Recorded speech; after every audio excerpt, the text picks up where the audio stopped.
ఇది AP voice power, జనం కోసం మనం.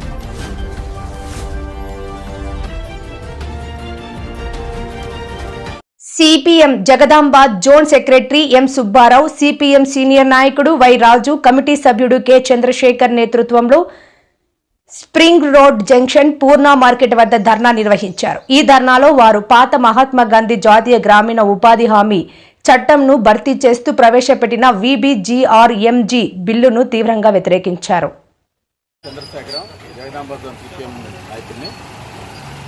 ఈరోజు ఉపాధి హామీ పథకాన్ని నిర్వీర్యం చేస్తూ కేంద్ర ప్రభుత్వం చట్టం చేస్తే ఆ చట్టాన్ని నిశ్చిద్దుగా చంద్రబాబు నాయుడు, పవన్ కళ్యాణ్ స్వాగతించడం అత్యంత హేయమైన చర్య.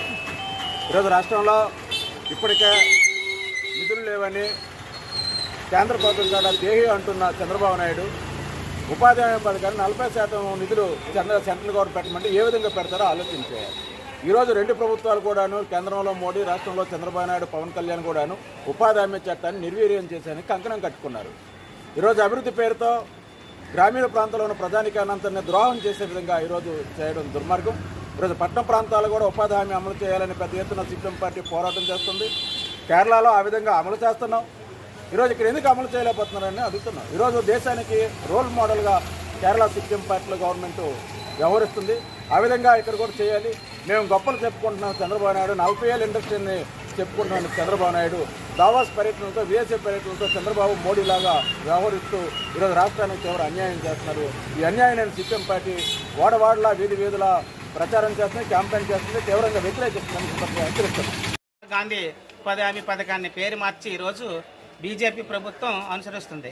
బీజేపీ కొంత పలుకుతున్నారు. ఇప్పుడు ఈరోజు చంద్రబాబు నాయుడు గారు కానివ్వండి, పవన్ కళ్యాణ్ గారు కానివ్వండి, ఏం చెప్తున్నారంటే రాష్ట్రంలో 178 రూపాయలు ఉంటే బతికి వచ్చని చెప్తున్నారు.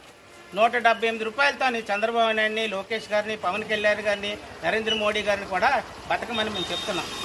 ఈరోజు కళాశీలకి పని లేకుండా పోతుంది. 200 రోజుల పని ఈరోజు ఉండవలసింది గ్రామీణ ప్రాంతాల్లో ఈరోజు 100 రోజులకి చేయడం వల్ల ఇక్కడ వాల్మార్ట్, డీమార్ట్ పెన్షన్స్ ఇచ్చి కళాశాలకు ఉపాధి పోతుంది. పల్లెటూరులోనేమో గ్రామీణ ఉపాధి హామీ పథకాన్ని తీసేసి వాళ్ళకు ఉపాధి పోతుంది. ఎవరి కోసం ఈ చంద్రబాబు నాయుడు కూటమి ప్రభుత్వం పనిచేస్తుందనేది మనం ఆలోచించాలి. 96 గజాలు అందరికీ ఇస్తాం, జగన్ 48 గజాలు ఇచ్చాం, మేము 96 గజాలు ఇస్తామని చెప్పేసి ఎవరికి ఇస్తున్నారంటే లూలు మాల్కి ఇస్తున్నారు.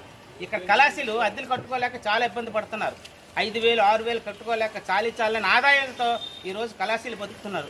వాళ్ళకి రావాల్సింది కూడా బెనిఫిట్స్ లేవు. చంద్రబాబు నాయుడు గారు ఏం చెప్పారు, 10 లక్షల ఇన్సూరెన్స్ చేయిస్తాను మీ కళాశాల అందరికీ అని చెప్పేసి విజయవాడలో బహిరంగ నా గుంటూరులోనే చెప్పాడు. ఈరోజు ఆ 10,000 రూపాయలు 10 లక్షలు ఏమైందండి? అసలు కళాశాలకి వాల్మార్ట్, డీమార్ట్ పెట్టి పనిపోతే వాళ్ళు కాదుకుంటామని చెప్పారు. మా డిమాండ్ ఏంటంటే ఈరోజు ఉపాధి హామీ పథకం ఒకటే కాదు, లేబర్ కోడ్స్ పెట్టాడు, అవన్నీ రద్దు చేయాలని, కళాశాలకి ప్రతి సంవత్సరం 25,000 రూపాయలు ఈ రాష్ట్ర ప్రభుత్వం నుండి ఇవ్వాలని ప్రధానంగా మేము డిమాండ్ చేస్తున్నాము. ఖచ్చితంగా గ్రామీణ ఉపాధి హామీ పథకాన్ని అమలు చేయాలి. లేకపోతే చంద్రబాబు నాయుడు కూటమి ప్రభుత్వం ఏదైతే చెప్పి మాయ మాటలు చెప్పి వచ్చిందో ఆ మాయ మాటలకు ప్రజలందరూ కూడా వ్యతిరేకిస్తారు, ఖచ్చితంగా తిప్పుకొడతారు. ప్రజలు ఆలోచిస్తున్నారు, ఒక పక్క నుండి కరెంట్ ఛార్జీలు తగ్గిస్తానని నిన్న మాట్లాడాడు. ఎక్కడ తగ్గించాడో చెప్పాలి. ఇప్పటికీ 40 పైసలు యూనిట్కి అవుతుంది, ఎక్స్ట్రా వేసి ఇస్తున్నాడు బిల్లులు. ఆ బిల్లులు ఇచ్చి ఒక పక్క నుండి అబద్ధాలు ఆడుతున్నాడు చంద్రబాబు నాయుడు. అభివృద్ధి అని చెప్తున్నాడు. ఏం అభివృద్ధి జరిగిందో చెప్పాలి. ఖచ్చితంగా ఎక్కడ అభివృద్ధి జరిగిందో చెప్పాలి. పూర్ణ మార్కెట్ కానీ మిగతా చోట్ల కానీ రోడ్లు పోయాయి, కాలువలు బాగులేవు, ఏమీ బాగులేవు. నేను అభివృద్ధి బ్రహ్మాండంగా చేస్తున్నాను, ఈ రాష్ట్రం ఆర్థికంగా డెవలప్మెంట్ చేస్తున్నాను, ఇక్కడ అంతా కూడా సాఫ్ట్వేర్ వచ్చేస్తుంది, మీరందరూ కలలు కానండి అని చెప్తున్నాడు. అంతా ముసుగులను అంతా మాట్లాడడం అనేది. మహాత్మా గాంధీ రాష్ట్రీయ ఉపాధి హామీ పథకం ఏదైతే ఉందో ఆ ఉపాధి హామీ పథకానికి నీళ్లు వదిలే విధంగా దాంట్లో మార్పు తేవడం జరిగింది. జాతీయ ఉపాధి హామీ పథకం ఊరికనే రాలేదు. యూపీఏ ప్రభుత్వం అధికారంలో ఉన్నప్పుడు వామపక్షాల సపోర్ట్తో ఆ రోజు ప్రభుత్వం నడిచింది. ఆ సమయంలో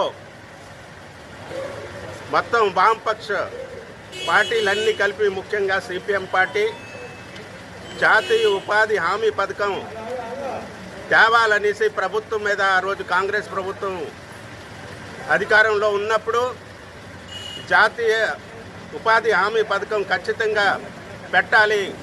ఎందుకంటే గ్రామీణ ప్రాంతాల్లో మొత్తం సంవత్సరం కాలం రైతులకి వ్యవసాయ కార్మికులకి పనులు ఉండవు కాబట్టి కనీసం 200 రోజులు వాళ్ళకి పని గ్యారెంటీ కల్పించాలని ఉపాధి హామీ ఇవ్వాలనేసి ఆ రోజు ప్రభుత్వం మీద ఒత్తిడి తెచ్చి ఆ బిల్లుని పాస్ చేయడం జరిగింది. పెద్ద పోరాటం చేసి సిపిఎం ఆధ్వర్యంలో ఉన్న వామపక్షాలన్నీ కూడా పెద్ద ఎత్తున పోరాటం చేసి జాతీయ ఉపాధి హామీ పథకాన్ని ఆ రోజు బిల్లు పాస్ చేయడం జరిగింది. ఈరోజు రాష్ట్ర ప్రభుత్వం రాష్ట్ర కూటమి ఉంది. రాష్ట్ర కూటమి చంద్రబాబు నాయుడు యొక్క సపోర్టుతో కేంద్రంలో ప్రభుత్వం నడుస్తుంది. కానీ చంద్రబాబు నాయుడు గారి యొక్క చేతగానితనం ఇక్కడ మనం చూస్తున్నాం.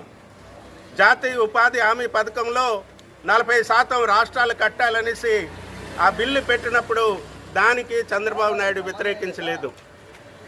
ఇదే ఈరోజు ప్రభుత్వం, రాష్ట్ర ప్రభుత్వం కానీ కేంద్ర ప్రభుత్వం కానీ ప్రజా సంక్షేమమైన పనులు ఏవి కూడా ఈరోజు ముందుకి తేవటం లేదు. దాన్ని అంతా కూడా వెనక్కి నెట్టేసి ప్రజల మీద భారాలు మోపడానికి ఈ ప్రభుత్వాల యొక్క విధానాలు సాగుతున్నాయి.